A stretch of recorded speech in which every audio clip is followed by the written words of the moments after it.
Hey team. Okay, so I want to try something a little bit different with today's episode. Normally, I just kind of like jump into the episode and then allow the guests to tell you a little bit about what it is that they do. But I feel like we kind of miss all of the things. So with my guest today, Bobbie Bhambree, I would like to tell you a little bit about her before I let you meet her.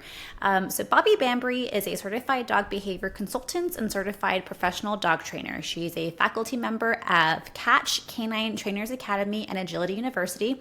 Additionally, she is one of the founders and regular contributors to a passion project called Brain Camp, where neuroscience, behavior, and dog sports intersect. Bobbie also founded Dogology Behavior Consulting in 2024. If you want to know anything more about her, go find Dogology Behavior Consulting. Bobbie has worked as a pet behavior counselor at the ASPCA Animal Behavior Center. She was a shelter trainer there with the Humane Society of Westchester, spending the next 9 years as a shelter trainer. During her tenure, she created and implemented dog training and enrichment programs, counseled adopters, trained volunteers, participated in community outreach programs, and conducted evaluations. In 2016, Bobbie became the director of pet behavior at the North Shore Animal League America in Port Washington, New York. There, she managed a team of canine and feline trainers focused on developing behavior modification and enrichment program for shelter dogs. In 2018, Bobbie joined the Behavior Vets team, where she spent 6 years with the company, a specialized service that incorporates veterinary behavior support alongside behavior counseling. As the director of education, she coordinated educational content for professionals, managed social media, and served as an educator and presenter at dog-centric conferences, seminars, and workshops, both in person and virtual. Over the years, Bobbie has successfully competed in agility at various venues with several of her dogs. Bobbie regularly teaches behavior workshops for the dog sport community. Bobbie is a co-creator of the Resilience Framework, which is a framework for resilience building interventions, which we talk a lot about in today's episode, and has been interviewed for several podcasts on this subject, like today. Currently, Bobbie shares her life with 3 terriers, a pit bull, a border collie / whippet mix, a border collie / Croatian sheepdog mix, and has a very supportive husband in southern New Jersey. So Bobbie regularly teaches conferences, seminars, and other professional developments. And she's just the bee's knees. She's super cool. She's just got a cool vibe to her also. Definitely immediately developed a girl crush on her and her career when I found out about her at the APDT conference last year in 2024.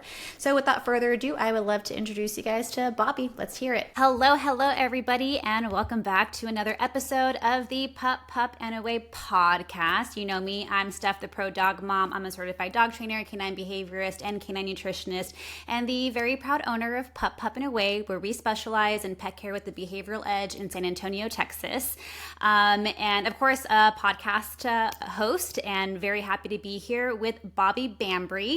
Bobbie, tell us a little bit about you, how you got your start as a dog trainer, as a behavior consultant, what your passions are, and kind of, all the things that led you here today. Yeah, I think like so many, you get a dog and then they kind of take you on a journey. And that was my pit bull, Claire. I got her, I think I was 23 years old. And she took me on a journey, and I was using, initially a prong on her because she was very hard to manage, like a hard puller. I knew nothing. I was a kid. When I adopted her, she was 7 months old. We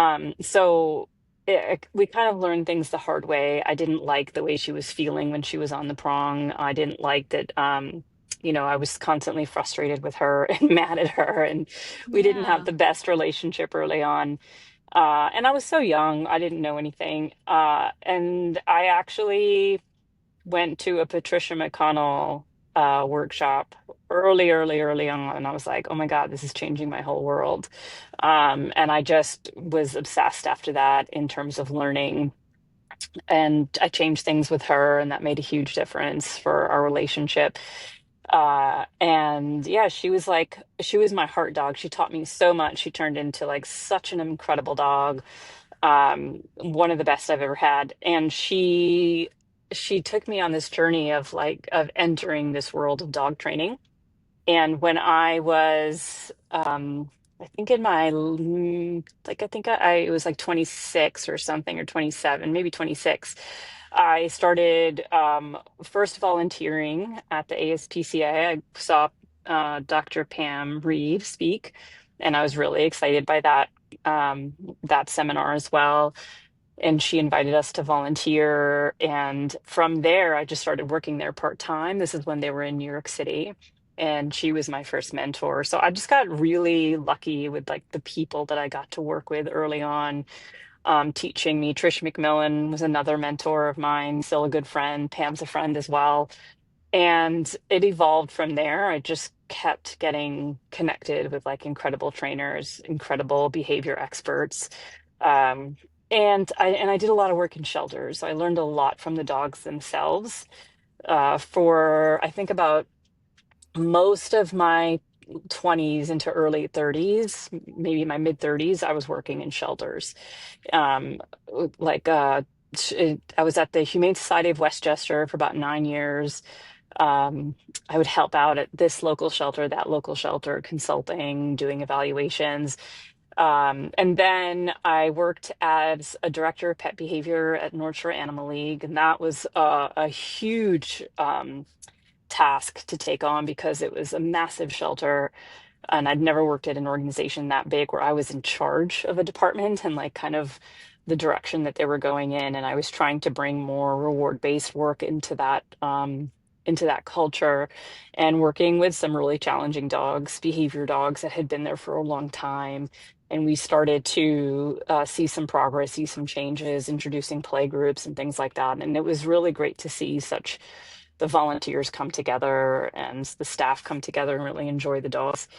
And I wasn't there very long because it wasn't just that wasn't my speed to work in that in at that kind of level, with such a huge organization and with lots of challenges, with that organization. I really liked working kind of on my own. So I did went back to that.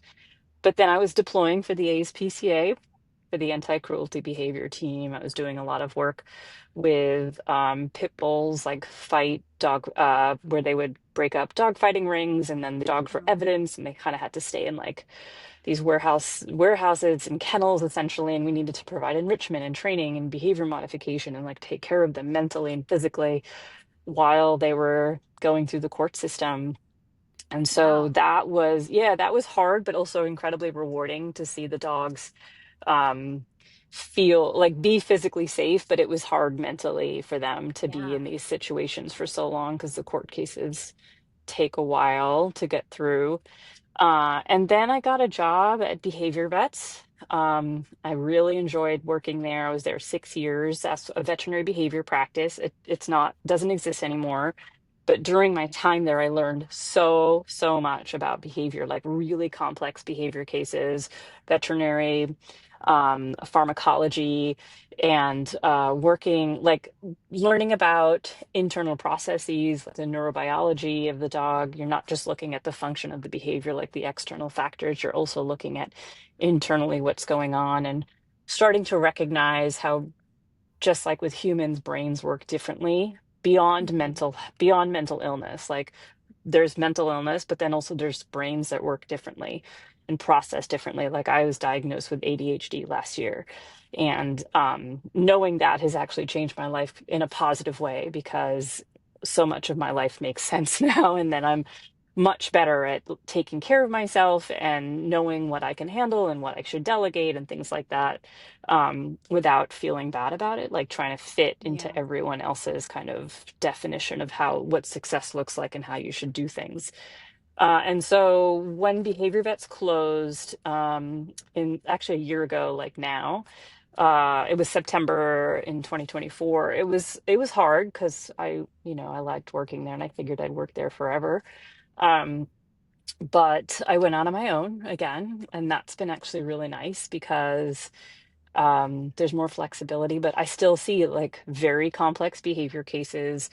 I do it all virtually because I have people from around the world that reach out to me for help.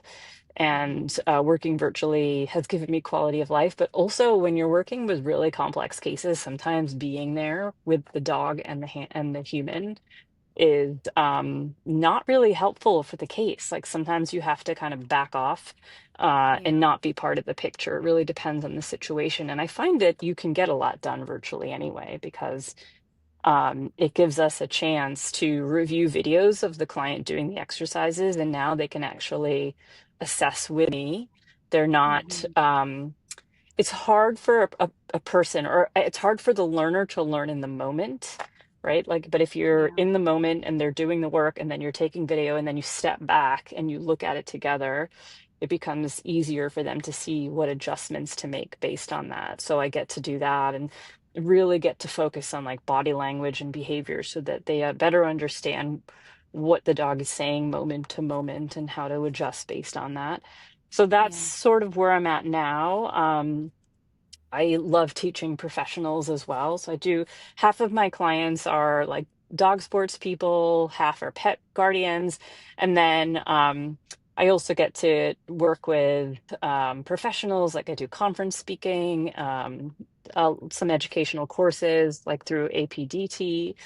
I'm doing a webinar for IAABC coming up in a couple weeks, I think. Yeah, so, and I get to still partner with some really great colleagues and friends, even though I'm not as part of a practice, we're still doing things together. So that's super fun. Yeah. Yeah. Well, you are one busy lady, I so am so busy. It's bananas. I know. I don't know how to not be busy. I It's get not that and I feel good. that. It's It's okay. not good. It comes in waves, I think, for everyone. And Yeah. so, I mean, even if I haven't said it, I think I have said it, but just in case, thank you again for being with us today, because Yeah. I, So I know sorry that about you. rescheduling. Oh no, don't be, please. Things happen, right? I know that Hmm. you just got back from presenting at the Aggression in Dogs conference. Yeah. Yep. You said you're at conference today. I don't know if you're attending or presenting, but Yep. presenting is how I found you. So I hadn't been to an APDT conference in a long time. So, any of the listeners that are listening, APDT stands for Association of Professional Dog Trainers. And they put on a conference every year where dog trainers, behaviorists, all of that can go and learn from Hmm. amazing presenters like Bobbie. And so, that presentation that you and Dr. Murphy put on really like just sparked so many things for me. So many light bulbs went off, like so many puzzle pieces, like that really just came together for me, that really allowed for me to take my work as a dog trainer and as a Yeah. behaviorist to the next level this past year, and Nice. to really develop one new classes, have different conversations with my behavioral clients. So thank you for all that work that you've done. And You're it sounds welcome. like I didn't know about the job that you had where you were caretaking for those pit bulls that were rescued. Can you tell us a little bit more about that? Because I think that's super interesting. Number one, I didn't even think that that was Oh, obviously something that happened, but you mean the ant when I was deploying for the anti-cruelty behavior team at ASPCA? yeah. Yeah, Yeah, when so so those dogs were taken from fighting organizations and it was your yeah, job to so care for them. the ASPCA for years, I don't know where they're at now with it because I haven't deployed with them ever since I started at Behavior Vets in 2017. But from 2000, I think 2013 to about 2017, I would deploy like once or twice a year, Okay. where I would go somewhere and they would have seized dogs from some kind of abuse or neglect case. Sometimes it Wow. was um, pit bulls from like a dog fighting, like several dog fighting rings. They tended to do like big operations, not the smaller Mm, ones, or hoarding situations, or like a puppy mill situation where it's just like beyond neglect and abuse in turn. And then the law has like the police go in, the law gets involved, the animals are seized, they need somewhere to go in the meantime. So the ASPCA would do assessments, they would like evaluations, they would then care for them in a variety of ways, both mentally and physically. Medically was huge. A lot of them had like a lot of medical issues before putting them, or before they were released. Once they okay. were released, in terms of the court case, because there's unfortunately the dogs are seen as property. So Mhm. once they were released, and some had to be used as evidence, but once they were released, the ones that were healthy enough behaviorally, physically, medically, would go to rescues or shelters or get adopted in a variety of ways and then go Mm. into homes and things like that. But some were euthanized because they were dangerous or Yeah. medically were too far gone or really, really sick or something like that. Wow. And so sometimes that happened. That was always hard. I remember seeing a particular dog that was just so lovely with humans, but he was actually like a champion fighting dog.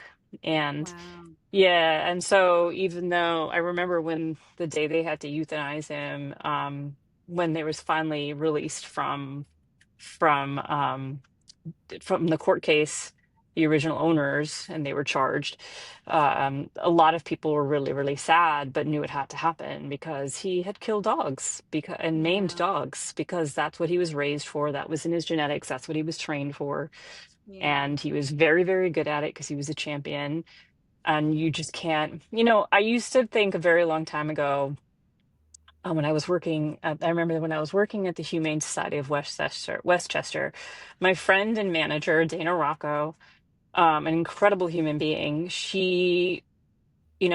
I was their trainer, their shelter trainer, and I had a really hard time letting go of some of these dogs. And I'm like, but the dog is great with me. And she was like, well, what if this dog lived next door to you? And I was like, I don't care. I had big dogs at the time, like 50, 60 pound dogs. I'm like, it'll be fine. And then I got a dog from that same shelter that turned out she only ended up being like 13, 14 pounds.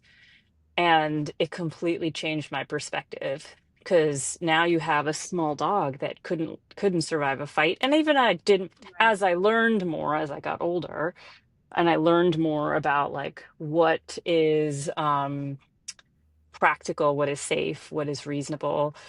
Um, I learned what can happen when management fails because it can fail very easily. I don't even Yeah. want my Like big inherent. dogs. Yeah, I don't even want my big dogs to get hurt or be Yeah. mentally traumatized or if I can help it, right? Or affected in any way if I can help it. So it's not even my perspective about these things changed really. And Yeah. also the idea of adopting out a dog that has bitten people several times, like I just you get to a point and you're just like, well, what is safe? It's one thing if a shelter or a rescue is adopting out that dog. Well, now that's about ethically, is that the right thing to do? Morally, is that the right thing to do? It's another thing when the pet guardian has the dog, is completely committed to the dog and said, yeah, he's bitten some people and I just really want to help him and help the situation so that it's safer for everyone. Well, yeah, then Hmm. I'll work with you until we get there. And as far as it goes, until hopefully it resolves or it gets more manageable. But yeah, it's such a like there's two different conversations when you're dealing with a dog like that in a shelter versus a home already, like Hmm. already part of a household. Um, the responsibility is really something that's important to like think about beyond that particular life because it is a life, so you have to be mindful.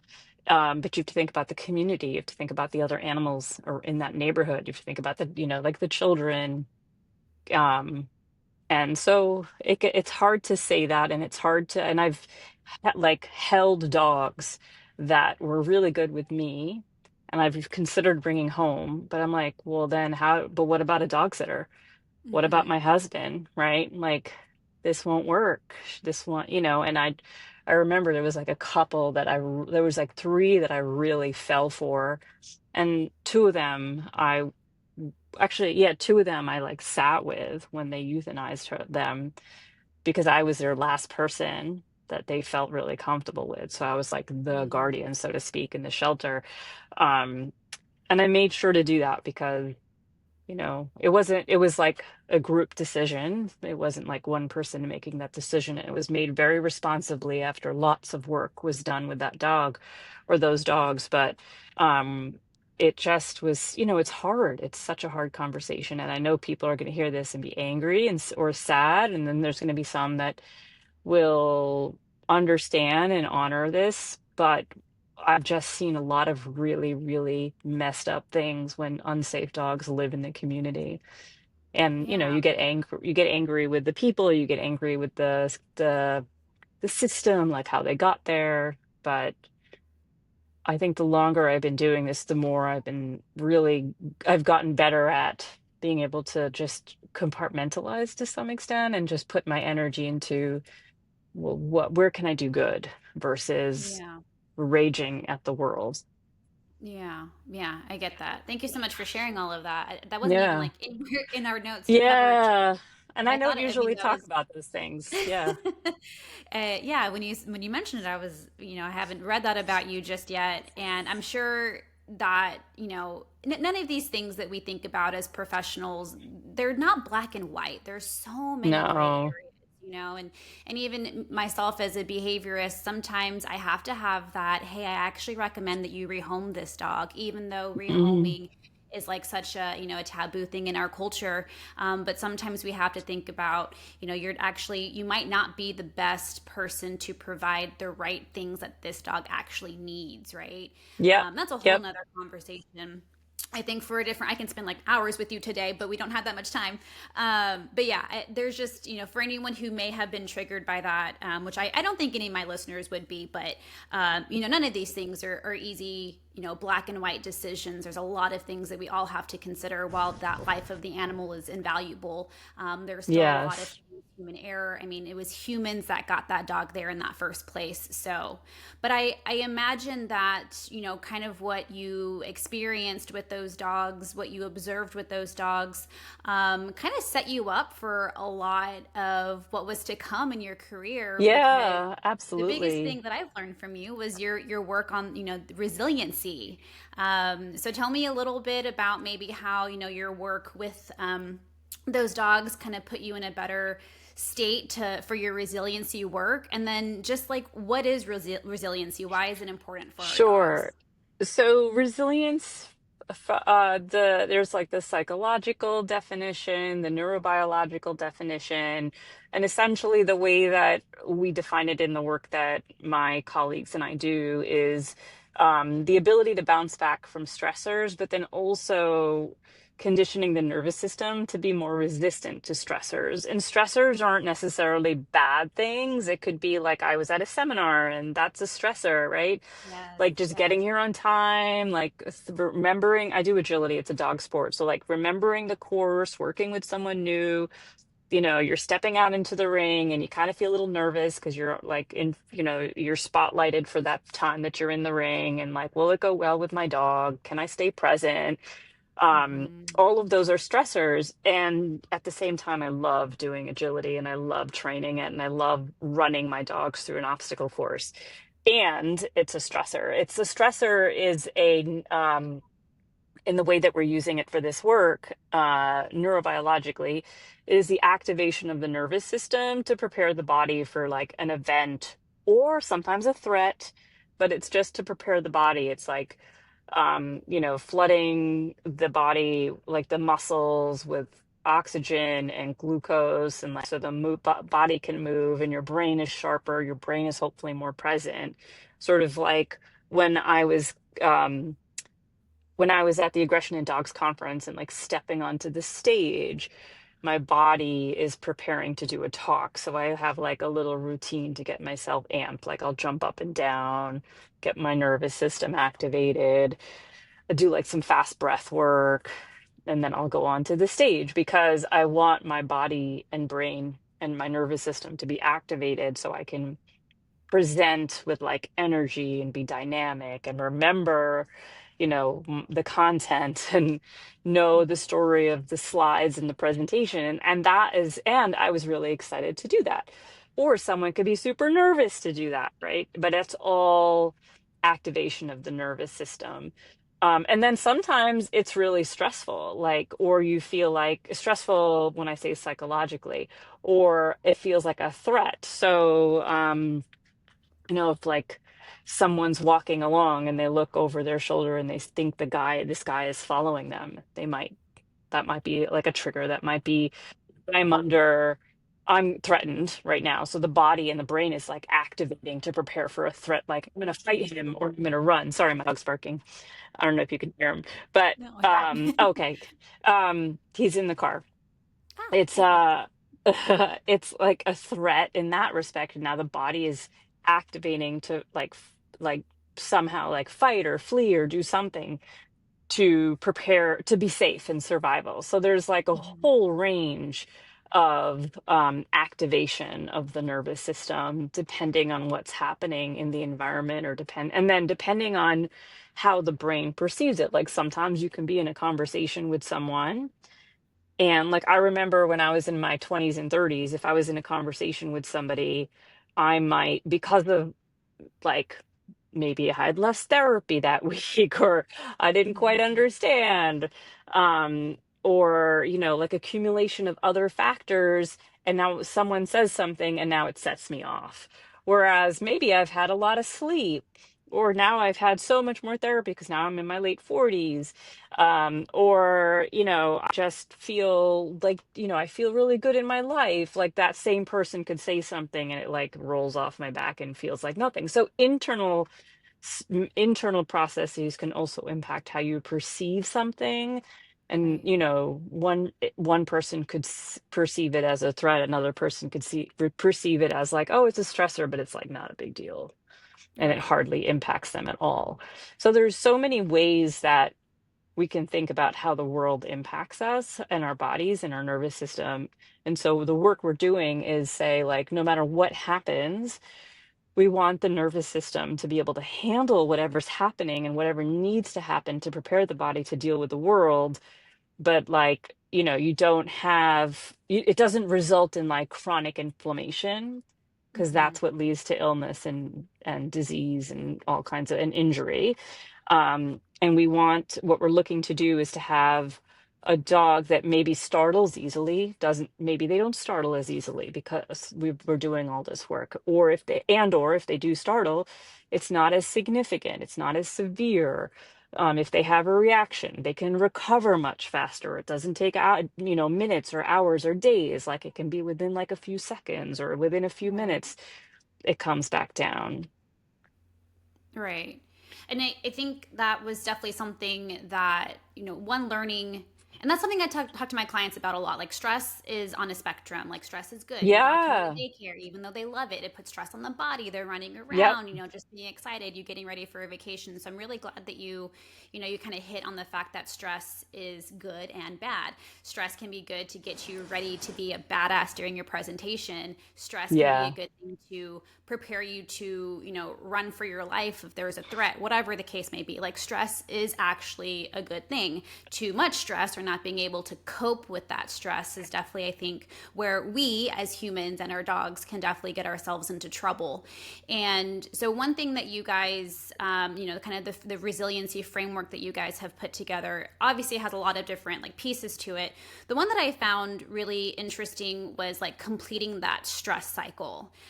Can Hmm. you talk to us about like what exactly does that mean, and what does it possibly look like when our dogs are not completing stress cycles? What might be Hmm. some like behavioral issues that pet parents are seeing? Yeah, absolutely. So, um, again, I don't want to collapse like psychological stress versus neurobiological stress. And I think that people do easily because it's normal, like I did for years.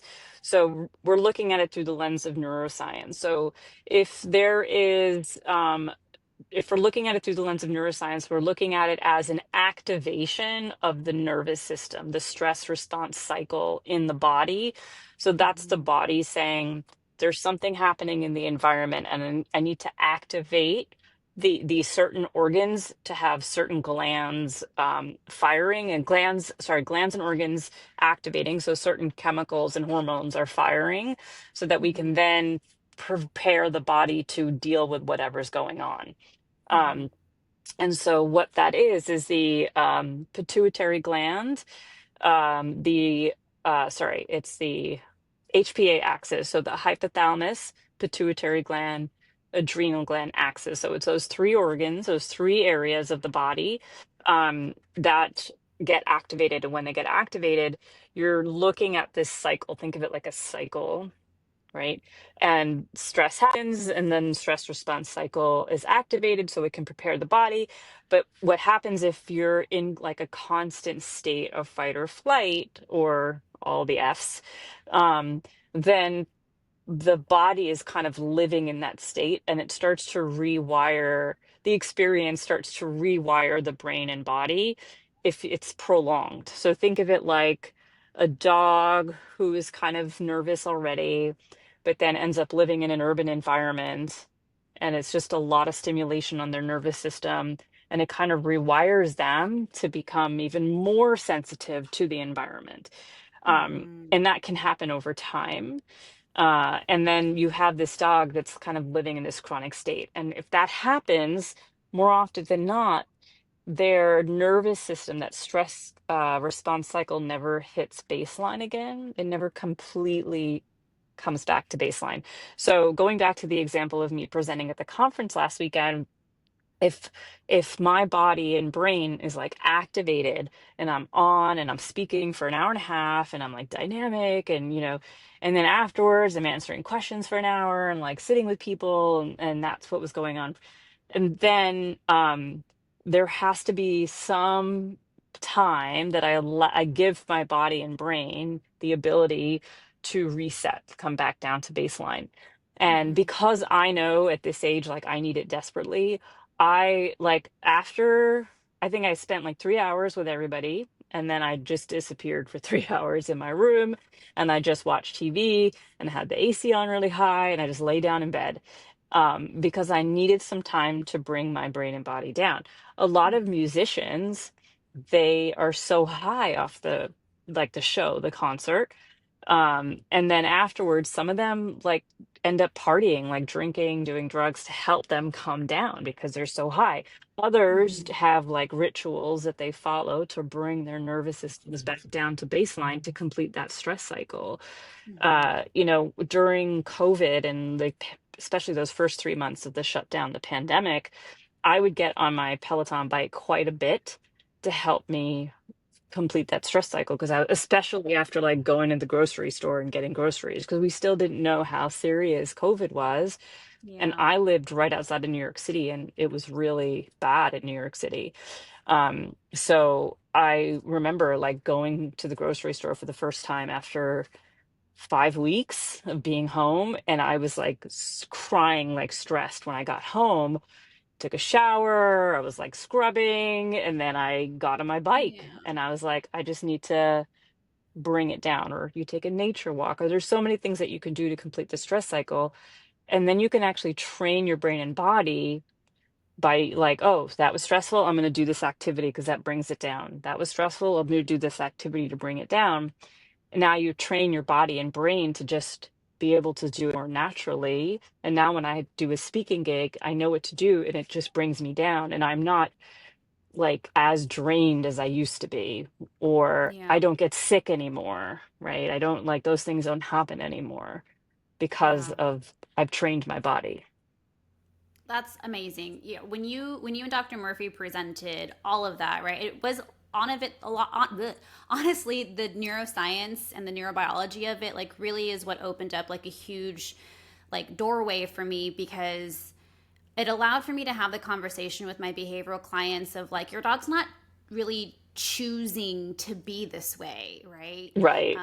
Your dog at some point had a hard time coping with new stressors, and that was Mm-hmm. something that we learned throughout like the neuroscience of adolescence and why our dogs start to have a hard time coping at that age.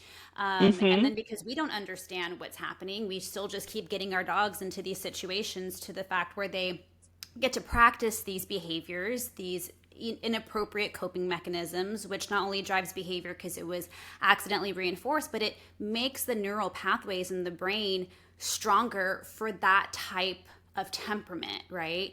And so when I have these conversations with my clients and they're like, how do I get my dog to stop doing this? How do I get my dog to stop doing this in a behavioral context? I'm like, your dog, well, we got to look at a lot of stuff. It's not just a training thing, but we have to condition that Yeah. nervous system. in a variety of different ways. I think one thing Right. that you were talking about was like that decompression, right? Whether it's an active decompression or a passive decompression, running versus meditating. But how can we literally turn that little nervous system that's just on vibration Yeah, constantly yeah, yeah. to start calming down?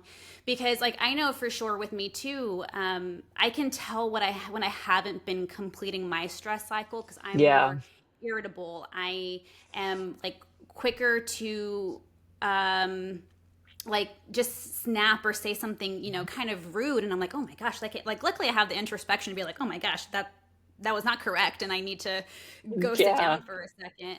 But I think a lot of us don't really take the time to understand that this isn't something Yeah. that your dog is choosing to do, and and understanding that first is, I think, how our clients, at least my clients at least, can find an understanding with their dog and then really slow down with the work too. Because a lot of Yeah. people really want behavior work to just be fast. I want to do three Yeah. It lessons and I want never to be done is. with it. Yeah. Yeah, like we have to change the nervous system on a physical level. We have to, condition that emotional state. Then we also have to still work on the behavior because those behaviors were still practiced and they're still a little bit of a like more of a habit of your dog just doing that Yes. just Yeah.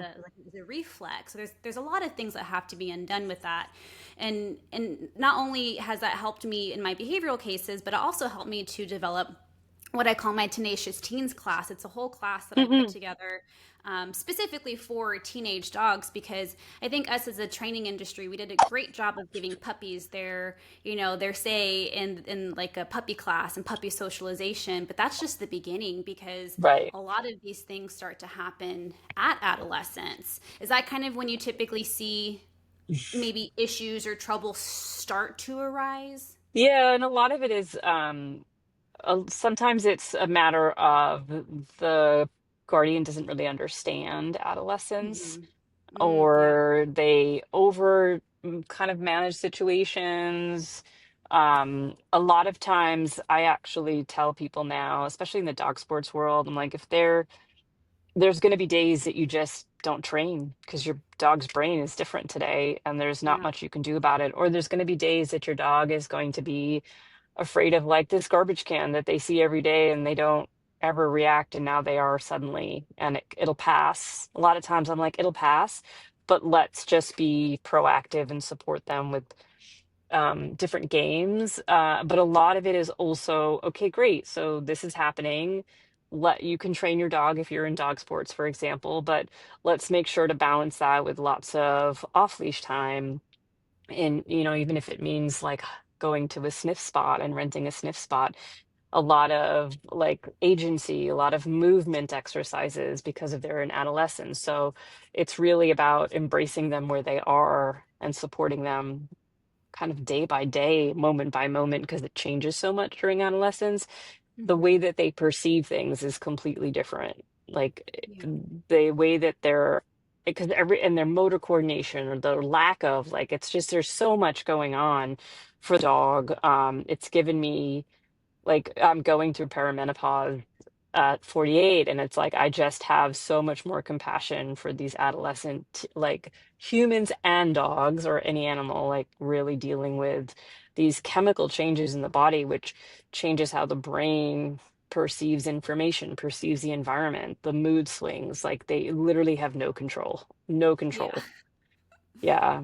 And so I try to help people understand that biologically, like, your dog is supposed to do this. The good news is it lasts a lot less, it's like a lot less time than a human.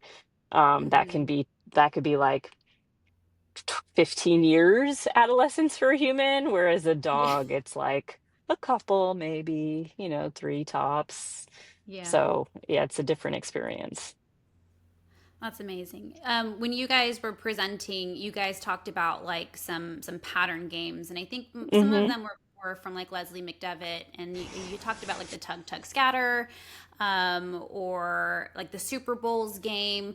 What about those games makes them good games to play to help our dogs build up like focus and resiliency? Yeah, so I love pattern games, like anything from Leslie McDevitt's wheelhouse of games. And some of those games are called pattern games. It's really about supporting the individual in processing what's going on around them. And it doesn't necessarily spotlight the issue so much. Sometimes it does, like some of the look at that games can, Mhm. but it's really about working the dog, I find, in a more fluid way. Like the dog is moving, it feels a little bit more natural in the sense that we're not sort of hyper focusing on the potential problem or trigger or the Yeah. stimuli that could set off the dog. Um, we're trying to work it within the environment that again is feels a bit more organic. And we're putting the focus on the games versus what's going on around them. And so then they start to be really excited when they see the props for the games. It gives them, they're like, I know what this means now. Or, Hmm. if you start playing the game, they're just like, okay, cool. And it just sort of can change their whole mood and mindset when they're playing these games. So, and I find with clients, dog guardians, a lot of them need like a job, they need a task, they need something to do with their hands, they need to, because it's, and if you're like, hey, just put a treat in this bowl, when they look at you, move to the next one, like no matter what's happening around you, just do that, and being mindful of what's going on around you as well. Like if a dog's suddenly walking on top of you, then, or a child is running at you, move away. But it Right. it gives them a job. Whereas if you're just kind of walking aimlessly through a park, it might be harder for them to really understand how to support the dog. Like, yes, you have to do it in those contexts too. But I like to always start with, let's play these games. So it gives you something to do, it gives you something to focus on, it gives the dog something to focus on, and then we build from there. and Yeah. and just like these, what the because the brain is always looking for patterns and it wants to predict so that it's partly survival, it's partly cost of being cost efficient, cost effective.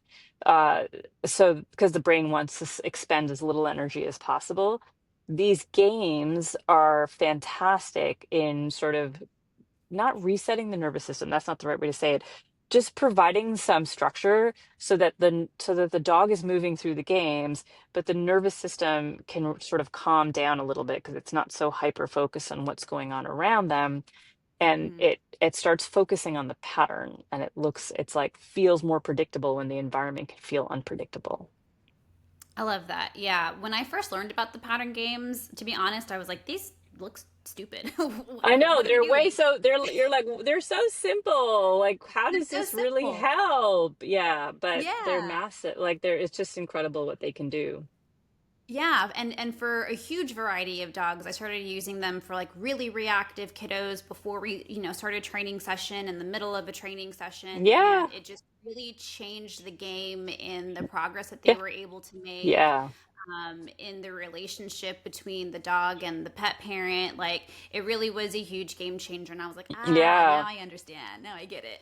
Yeah, yeah, just That's doing it. amazing. I know, like, if I'm at an agility competition, for example, and then I just start doing the game, I see like my dog's face like completely light up. It's just incredible.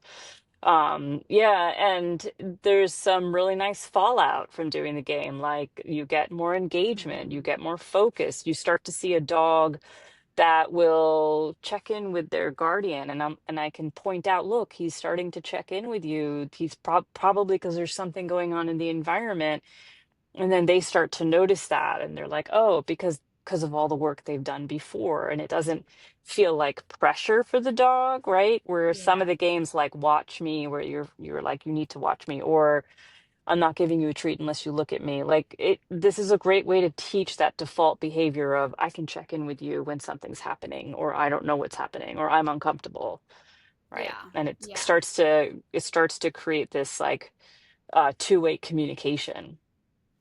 Yeah, I love that. I like to tell people it's like a behavioral security blanket because it kind of Mm, helps the dog cope with what's going on in the environment. But that two-way communication, right? It gives the pet parent an opportunity to realize, like, okay, you are ready for something else to happen. Because if your dog knows that bowl game or whatever game you're playing really well, and all of a sudden you put yourself in a scenario and they're not playing that game whatsoever, okay, you know that your dog is not ready for something else to happen in this environment. So wait here until we can get, that your dog to buy into the game again before moving forward or before, whatever the case may be. yeah, it starts to turn into a barometer. So now that the client can begin better understanding their dog because they have something to watch for. I love that. Is there anything else about stress or resiliency that we haven't covered yet that you want to share with us? Yeah, it's a lifestyle. It is something Yeah. like it's something that I tell people you can't just check it off a list like, oh, I train that. I don't have to. It's really about making it a lifestyle. Like, how do you conduct your day? How do you conduct your week? How do you conduct your month? What does the dog need? Like, if you live in an urban environment or you live or the dog is in a shelter, like how are we managing the dog's mental health or physical well-being? Because the stress is everywhere.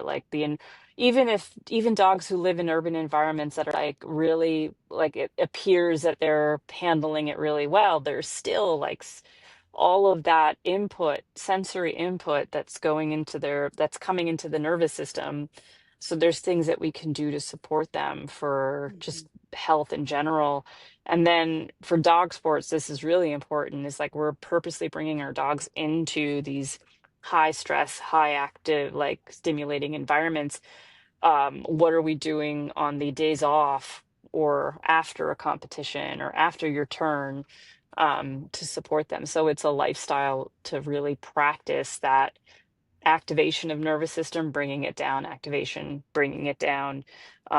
So that's what I think is really important. And then my colleagues and I have created a course that, well, it's not done yet. It's called Reframe Dog is the website.